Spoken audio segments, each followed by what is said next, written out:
नमस्कार, आप देख रहे हैं 4 PM और मैं हूं अभिषेक मिश्रा। देखिए, बिहार में मंत्रिमंडल विस्तार की सुगबुगाहट है।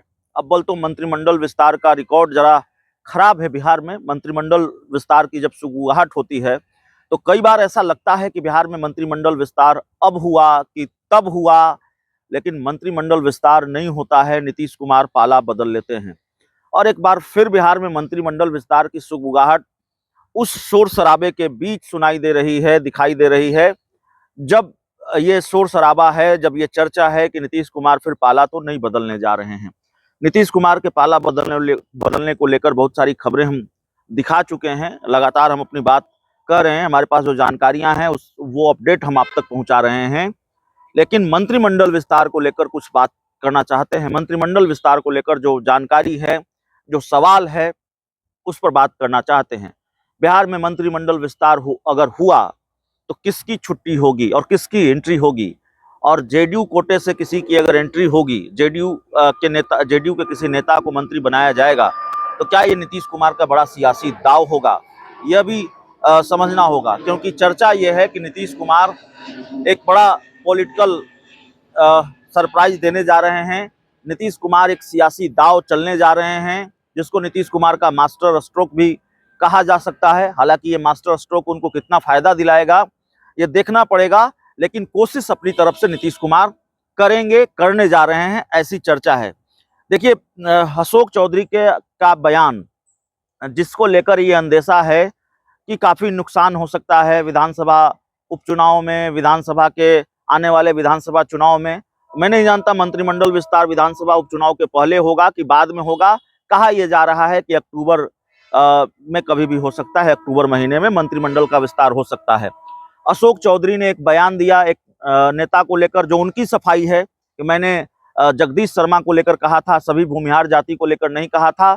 लेकिन बवाल बढ़ गया कि भूमिहार जाति को लेकर इस तरह का बयान अशोक चौधरी ने दिया है, और पार्टी के ही, जेडीयू के ही कई भूमिहार नेता नाराज हो गए। भूमिहार नेताओं ने मोर्चा खोल दिया अशोक चौधरी के खिलाफ, और जेडीयू के मुख्य प्रवक्ता नीरज कुमार ने भी मोर्चा खोल दिया। उन्होंने तो न जाने क्या क्या सुनाया। अब उन्हीं के बारे में चर्चा है कि नीरज कुमार की एंट्री होने जा रही है नीतीश मंत्रिमंडल में। तो क्यों होने जा रही है? हालांकि हमने आपको कल बताया कि नीरज कुमार मंत्री बन सकते हैं, लेकिन आज चर्चा करेंगे कि क्यों हो सकती है नीरज कुमार की एंट्री।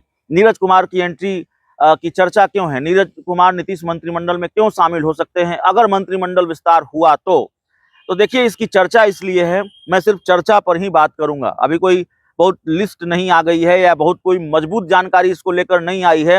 हमारी बात भी नीरज कुमार से नहीं हो सकी है, या अभी उस तरह से हमारे पास जानकारी नहीं आई है, तो चर्चा पर हम बात करेंगे। हालांकि हमने कल भी आपको बताया था नीरज कुमार थोड़े दूसरे किस्म के नेता हैं।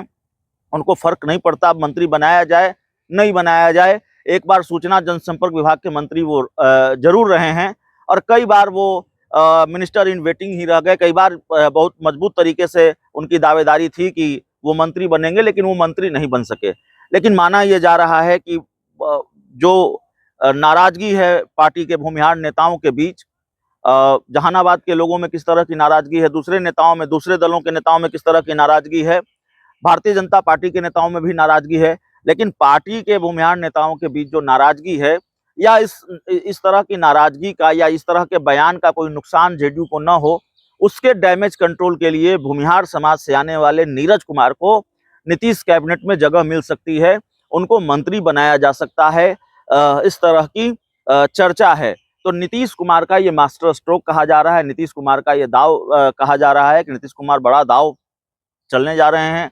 भूमिहार समाज से आने वाले नीरज कुमार को अपने मंत्रिमंडल में जगह देकर वो ये कोशिश में है, इस तरह की वो कोशिश करने वाले हैं कि डैमेज कंट्रोल हो जाए। अशोक चौधरी ने जो बयान दिया उससे कथित तौर पर जिस तरह का नुकसान हो रहा है, या आगे जिस तरह के नुकसान होने की उम्मीद है, राजनीतिक नुकसान होने की उम्मीद है, उससे बचा जा सके, उसका डैमेज कंट्रोल किया जा सके। तो इसी को नीतीश कुमार का मास्टर स्ट्रोक कहा जा रहा है। हालांकि मैंने फिर कहा कि कई बार Neeraj Kumar minister in waiting ही रह गए हैं, तो मंत्री बनेंगे कि नहीं बनेंगे ये देखना होगा। लेकिन उनके नाम की चर्चा जोरों पर है, और जेडीयू कोटे से अगर किसी के मंत्री बनने की चर्चा है तो अभी सबसे तेज चर्चा नीरज कुमार की ही है।